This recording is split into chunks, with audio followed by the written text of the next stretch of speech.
Jojo, you talk about energy. It's such a big part of your business. And your tagline is a state of mind. Talk to me about that. Yeah, state of mind. It's a play on words, but it's so important.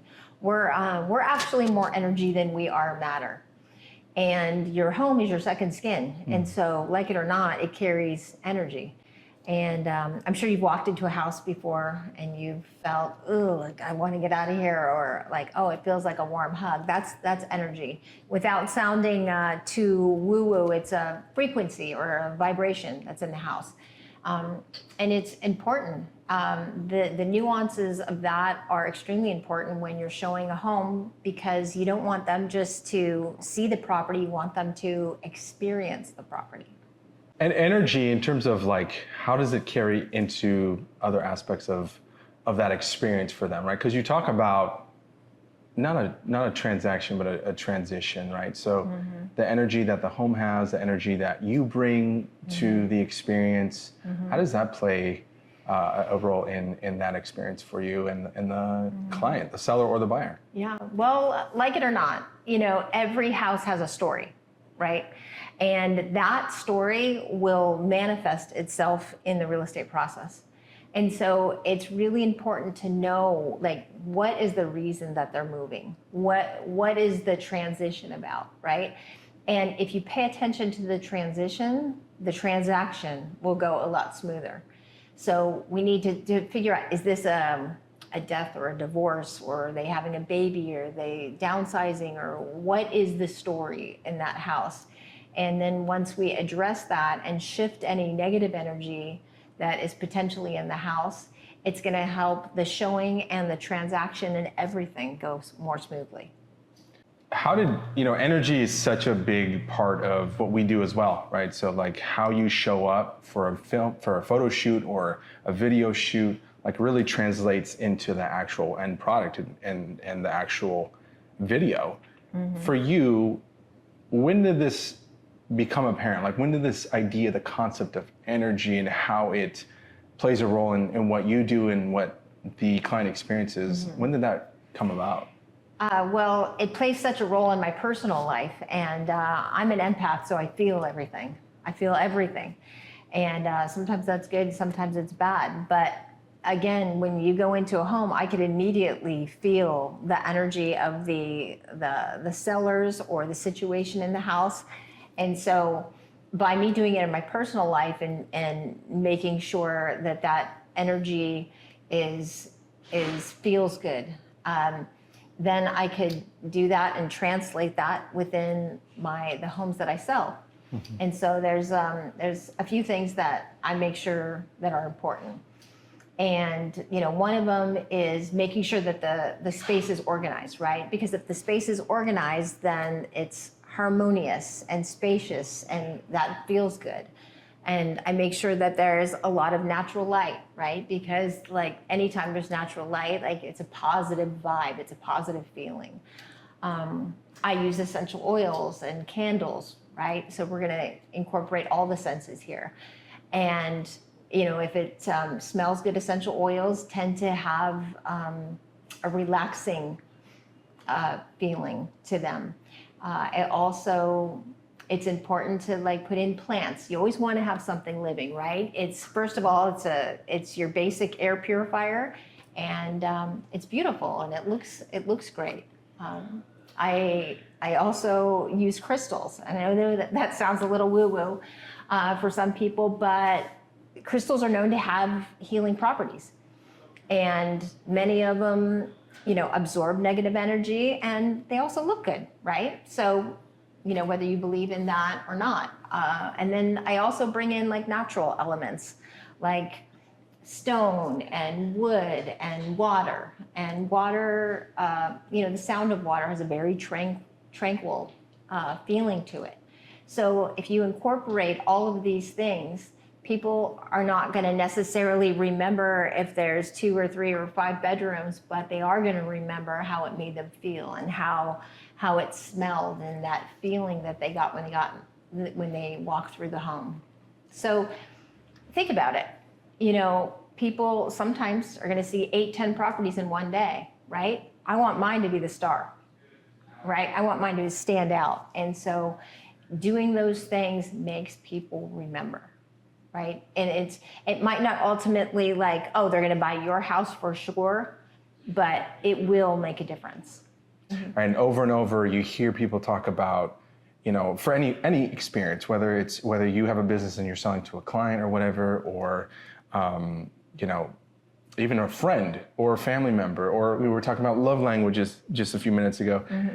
You know, someone said it, which is like, it's not how what you did, it's how you left people feeling, right? Yes. It's how people remember how you treated them, how you made them feel. Yes. Right? And so you're essentially taking that, and since homes are, like you say, a second skin, you know, you're taking that to that level as well. Right. Right? Talk to me about that, how you're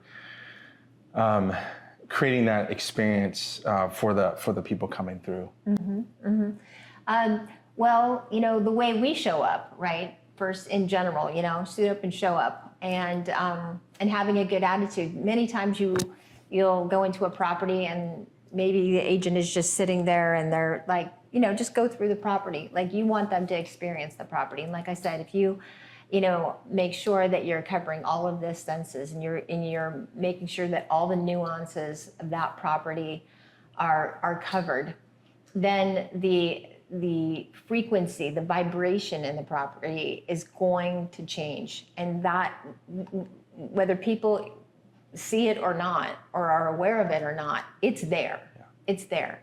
And so I want to make sure that they remember that property. They remember that experience. They remember me.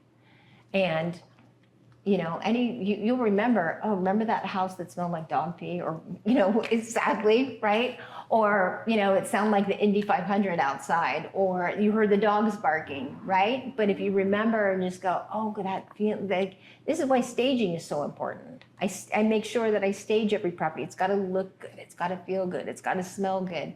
You know, putting music on, right? Music always gives you a feeling, right? And so when you have that soothing, relaxing music and it smells pleasant, that whole experience is going to be something that's going to make you remember that home. All of those things are vibrations, right? Or it's all vibratory, like, you know, music, the elements all create their own vibration, and then it influences how you feel. Totally. One thing about you that I notice is that you stand out. I mean, I've seen you on a panel. You know, I've seen you do your videos, and just your presence in person. You definitely have a unique energy signature. Thank you. Right, and it's very unique to you. And I think one thing that agents need to do more of is find that unique factor, right? And the reason I think you always stand out to me is because you always lead with your why. Like, the reason you do what you do.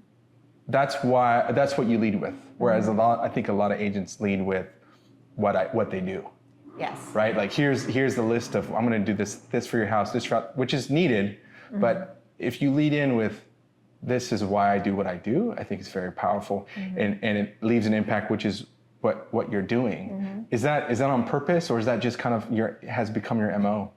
Well, you know, I think with anybody asking a lot of questions, right? People like to talk about themselves, right? And so, you know, you want to find out, but like, I need to know why you're selling this house. What is so important, right? Do we have to do this quickly? Or is price your motivation? Or is this like an investment, right? Or is this like a home that we're looking for? Like, all of these things are important.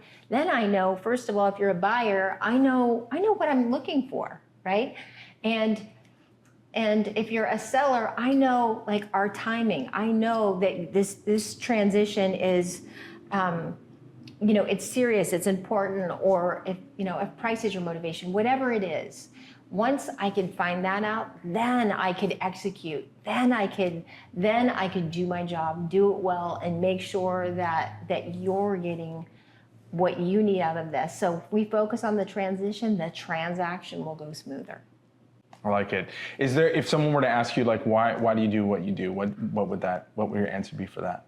I love what I do because every day is different, right? And every day my interaction with people and their needs and their wants and their families, and most of my clients become good friends.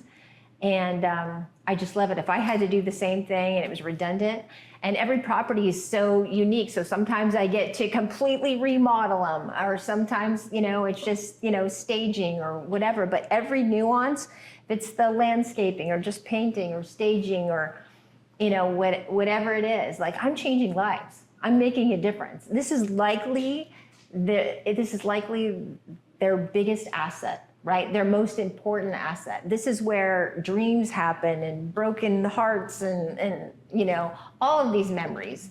And so making that happen one way or another, right? It's meaningful. It's meaningful. And so who wouldn't love that? I love my job. Do you think your job would be, or what you do be as exciting or rewarding if you didn't have the energy piece to it? Like, I feel like a lot of people in general, but agents specifically, because I work with them, it's very superficial, right? Yeah. It's like there's almost a lack of depth to why they do what they do, and to themselves, not because there isn't depth there, but because they don't allow that to be shown, right? You got on a panel with other agents, top agents, all the great agents, but each one of you guys had your own unique approach. Yeah. For you, it's that energy factor. It's that, you even wore a dress that said love on it, right? Yeah. So those are little signatures, right? For you, it's like, I remember that dress. It had said love, and it matches so much of who you are. Thank you. Right? Thank you. Yeah, well, I mean, everybody does this job differently, but so much of it is transaction related, like, right? You're going to do this and put a sign in the yard and let's put it in the MLS and, hope that it sells. It's just not the way, it's not my makeup, right? And it might take me a little bit, longer before you just stick a sign in and throw it on the market, right? I want to make sure that it's, you only get one chance at a first impression, right?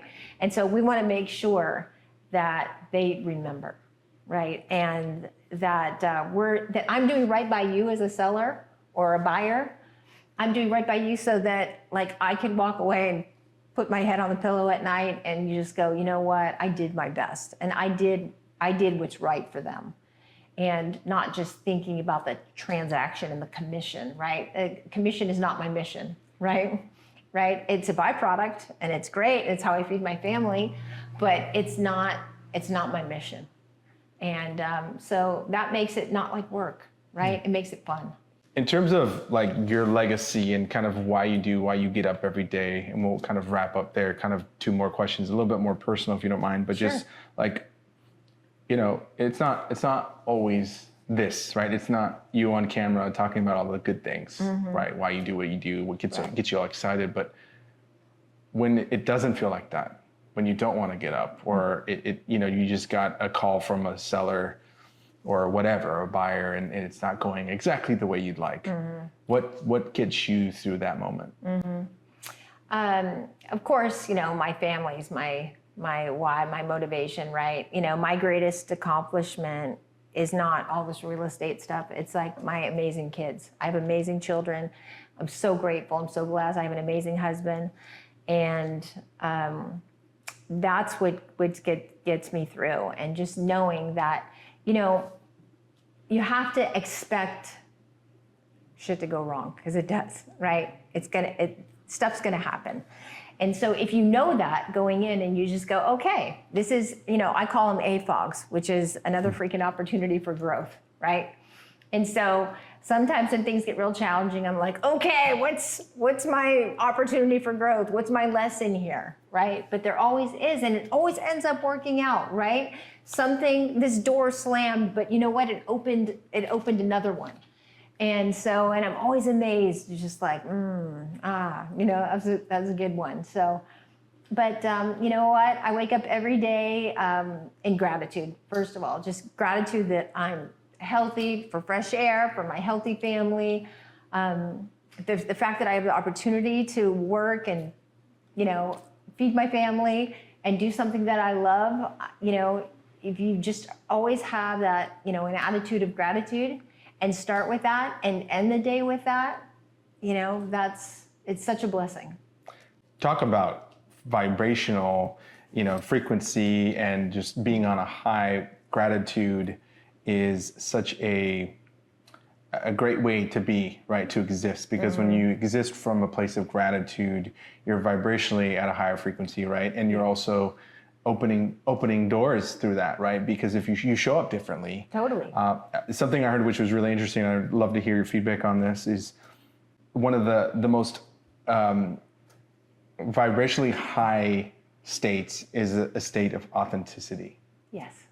Yes. Authenticity, gratitude, and forgiveness are the 3 highest frequencies. And, right? And so if you can just immerse yourself in that feeling, like, your day is gonna start and end beautifully.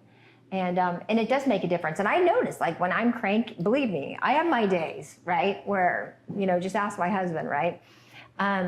Where I'm not feeling good or crabby. And if you start your day like that, your day ends up going that way. So, if you could just stop and just go, okay, hang on. What can I be grateful for right now, right? Who can I, as far as being authentic, people they love that. There's something vulnerable, right? There's so much power in vulnerability. And if you just go, you know what? I screwed up. I messed up. I'm not perfect. I made a mistake. Like, people like that. They love vulnerability. So there's no reason to be something that you're not. Yeah, I think the vulnerability, though, it seems weak. A lot of times there's this sense of, like, if I'm vulnerable, I'll seem weak. But there's a lot of power, strength, and power when you're vulnerable, because you're saying, like, take this or leave it. Totally. And especially when you come with it with a owning up to whatever, maybe you made a mistake or whatever, but just vulnerability, even like, hey, I'm not having a great day, or hey, you know what, I thought this would go this way and it didn't, forgiveness and all that. So I like what you said. So you said forgiveness, authenticity and gratitude. Yeah. And gratitude, yeah. Those are your pillars. Yes, and Brene Brown wrote a book called The Power of Vulnerability, and it's one of my favorite books. And I've learned a lot from her. And the other one is The Gift of Imperfection. And I tend to be a bit of a perfectionist, and I've learned to, like, stop and just go, nope, that's my shame. That's my guilt. Because it's all a story, right? It's just a story. I call it my internal roommate who's so hard on me, who's just never shutting up. And when I hear that, myself, being hard on myself or something negative, I'll stop and I'll go, no, be quiet, And it's about loving yourself. It took me a long time. It took me years to learn how to do that. And I think it starts with loving yourself. That's awesome. I mean, for me, I'll share something too, real quick. It's just the concept of, existing from a high place, like existing from your higher self, right? And so for me, that's been realizing that my thoughts aren't necessarily my thoughts, nor are they God necessarily speaking to me, right? Because sometimes we get so caught up with managing all these thoughts, and you're like, which one's mine, which one's not, what is this, what does it mean? Yeah. And I tend to overanalyze that when I can sit back and observe myself having these thoughts, and that's who I am, right? The observer. Not the thoughts, Yep. not my feelings, not my actions, but if I can sit from a high place and observe these things. I heard somebody on what was his name?